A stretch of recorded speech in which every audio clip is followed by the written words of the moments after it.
बिस्मिल्लाहिर्रहमानिर्रहीम। अस्सलाम वालेकुम वरहमतुल्लाहि वबरकातुहू। मैं हूं आपका एस्ट्रोलॉजर नईम रहमान सिद्दीकी। ये वीक लियो वालों के लिए कैसा होगा 13 दिसंबर से लेके 18 दिसंबर 2020 तक की मैं बात करूंगा कि ये वीक लियो वालों के लिए कैसा होगा।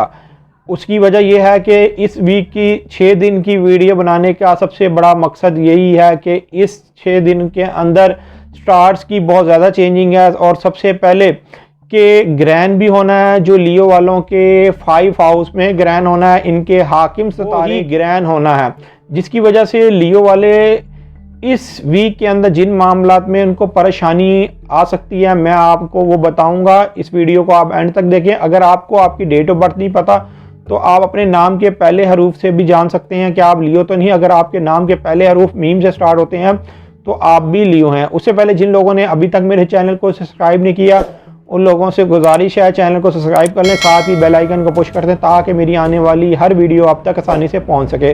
वीडियो को शेयर लाइक कमेंट लाजमी करें ताकि हमारी टीम की हौसला अफजाई हो सके। जो हाकिम सितारा है वो उन्हीं के 5 हाउस में है, सजिटेरियस में है, और इधर इसको ग्रहण होगा 14 दिसंबर 2020 को ग्रहण होगा। और जब ये ग्रहण की जद में आएगा तो ये कम से कम ये आपके 3 हाउस को डिस्टर्ब करेगा, 12वें, पहले और 5वें घर में। अब ये मजमूई सूरत हाल आपके साथ हो क्या रही है? मजमूई सूरत हाल ये हो रही है कि जो लोग फौज में हैं, पुलिस में हैं, डॉक्टर, इंजीनियर, सर्जन या खुफिया एजेंसियों में काम करते हैं, उनके लिए इस वीक में बहुत ज़्यादा मुश्किलात हैं। इस वीक के अंदर आपकी ज़ाती मुश्किलात बहुत ज़्यादा होंगी।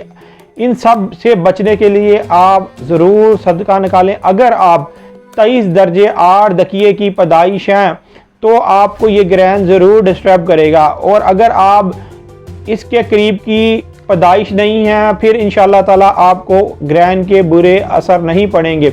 लेकिन एक बात ख़ास ध्यान रखें कि ग्रहण से पहले आप अगर हो सके तो सदका ज़रूर निकालें। इंशाअल्लाह ताला आप इसके बुरे असरात से बच जाएंगे। ये इस साल का आखिरी सूरज ग्रहण है और ये आपके 5वें घर में पड़ रहा है, ये आपके लक फैक्टर के घर में पड़ रहा है, आपकी औलाद के घर में पड़ रहा है। अगर आप फिल्म थिएटर शोबिस इंडस्ट्री में काम करते हैं तो ये उस घर में ग्रहण पड़ रहा है।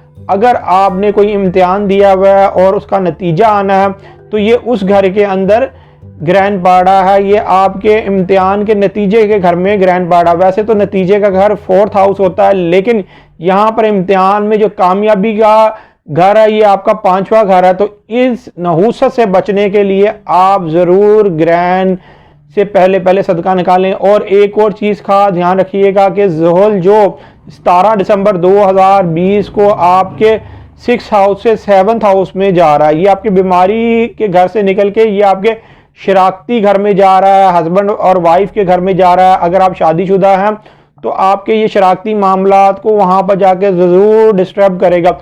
तो उन मामलात से बचने के लिए आप ज़ुहल का भी ज़रूर सदका दें, ज़ुहल की नहूसत से बचने के लिए। इसलिए कि ज़ुहल ने 2.5 साल फिर अब आपके 7th हाउस में रहना है, इसने हर आपकी ज़ाती चीज़ को डिस्टर्ब करना है। तो उस नहूसत से बचने के लिए आप ज़रूर सदका दें। मैंने इससे पहले ज़ुहल की एक वीडियो बना दी है कि ज़ुहल क्या सदका निकलता है, मैं उसका लिंक नीचे पेस्ट कर दूंगा। अगर आप सदका देना चाहते हैं, ज़ुहल की नहूसत से बचना चाहते हैं तो आप ज़रूर ज़ुहल चेंज होने से पहले आप ज़ुहल का सदका निकाल दें। इंशाअल्लाह ताला आपके पास ज़ुहल की नहूसत के असरात नहीं पड़ेंगे।